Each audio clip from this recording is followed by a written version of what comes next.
Hello दोस्तों, invest गुरु YouTube channel में आप सभी का बहुत बहुत स्वागत है। दोस्तों, आज मैं एक बहुत ही इंपॉर्टेंट टॉपिक पीई रेशियो के बारे में डिस्कस करने आया हूं। शेयर मार्केट में बेसिक फंडामेंटल एनालिसिस को समझने के लिए पीई रेशियो का मालूम होना बहुत ज़रूरी है। पीई रेशियो की हेल्प से हम किसी पर्टिकुलर शेयर के वैल्यूएशन के बारे में भी पता कर सकते हैं। तो आइए हम पीई रेशियो के बारे में डिटेल में डिस्कस करते हैं। पीई का फुल फॉर्म होता है प्राइस अर्निंग रेशियो। इसे हम डिनोट करते हैं पी रेशियो PER से। PE इक्वल्स टू होता है share price upon earning per share. Share price यहाँ पर है उस शेयर की करंट वैल्यू जो आज के ट्रेड डे में चल रहा होगा, और अर्निंग पर शेयर को हम समझते हैं। अर्निंग पर शेयर, सपोज करिए कि किसी कंपनी की लास्ट ईयर 1 ईयर की अर्निंग है 10,000 रुपीज़ और उस कंपनी के पास टोटल 1000 शेयर है। तो इसे जब हम सॉल्व करेंगे तो यहाँ से 10 आएगा। ये जो 10 है इसका मतलब हुआ कि किसी शेयर से हम 1 ईयर में 10 रुपीज़ अर्न कर सकते हैं। तो इसी को हम कहते हैं अर्निंग पर शेयर। ये 1 शेयर से ये अर्निंग था। तो अब अगर हम पी निकालें तो पी इक्वल्स टू होता है शेयर प्राइस। सपोज कर लेते हैं कि किसी पर्टिकुलर शेयर की वैल्यू है 300 रुपीज़ और हमारा अभी अर्निंग पर शेयर आया था 10 रुपीज़। अपॉन हम यहाँ पर 10 कर देंगे तो हमारा टोटल जो आएगा पी रेशियो वो आ जाएगा 30। इस P30 का क्या मतलब है? इस P30 का मतलब है कि किसी शेयर से हम 1 ईयर में 10 रुपीज़ अर्न करने के लिए उस शेयर के एक्चुअल वैल्यू से हम 30 टाइम्स ज़्यादा देने के लिए कोई भी ट्रेडर तैयार है। अब ज़रा सा यहाँ पर सोचिए कि सपोज़ करिए कि कोई एक शेयर है जो हमें 1 ईयर में 10 रुपीज़ अर्न करवाता है, उसके लिए हम 30 टाइम्स ज़्यादा दे रहे हैं, 30 टाइम्स उस शेयर के एक्चुअल वैल्यू से। और वही शेयर है, कभी ऐसा भी टाइम आया कि 1 ईयर में हमें वो 10 रुपीज़ अर्न करके देता और वो उस टाइम पर 25 टाइम्स में ही हमें वो अर्न करके देता है 10 रुपीज़। तो ज़्यादा बेटर वैल्यूएशन कब है शेयर का? यहाँ पर 25 टाइम्स पर या 30 टाइम्स पर?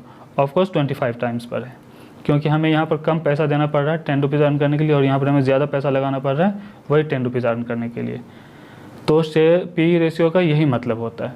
पी रेशियो से हम किसी पर्टिकुलर शेयर का या इंडाइसेस का या इंडेक्स का, सब चीज़ों के वैल्यूएशन के बारे में हम पता कर सकते हैं कि हमें किसी पर्टिकुलर ईयर में X रुपीज़ अर्न करने के लिए उस शेयर से कितना टाइम्स हमें ज़्यादा पैसा देना पड़ेगा। इसी को कहते हैं हम पी रेशियो। मुझे उम्मीद है कि आपको ये चीज़ें समझ में आया होगा।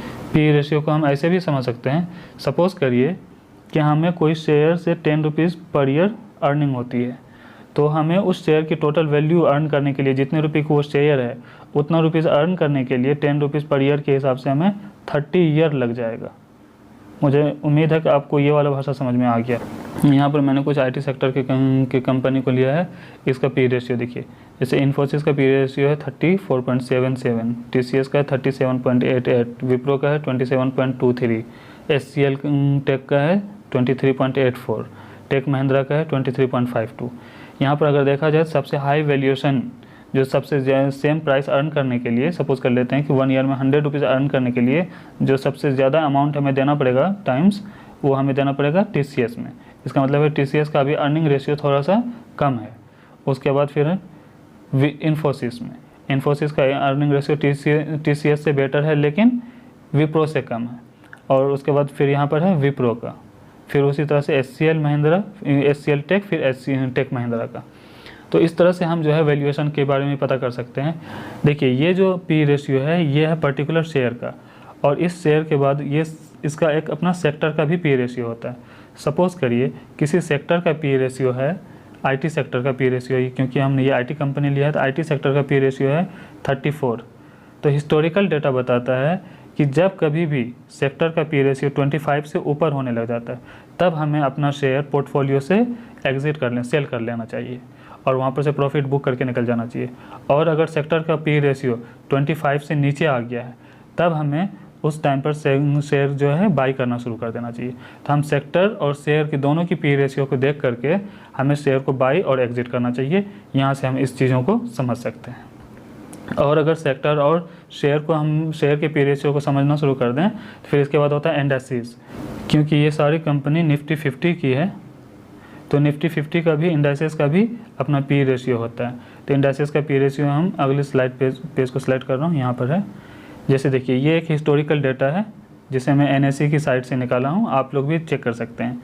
ये मैंने बिल्कुल न्यू डेटा लिया हूँ 3 मई 2021 से लेकर के 17 मई 2021 का डेटा है।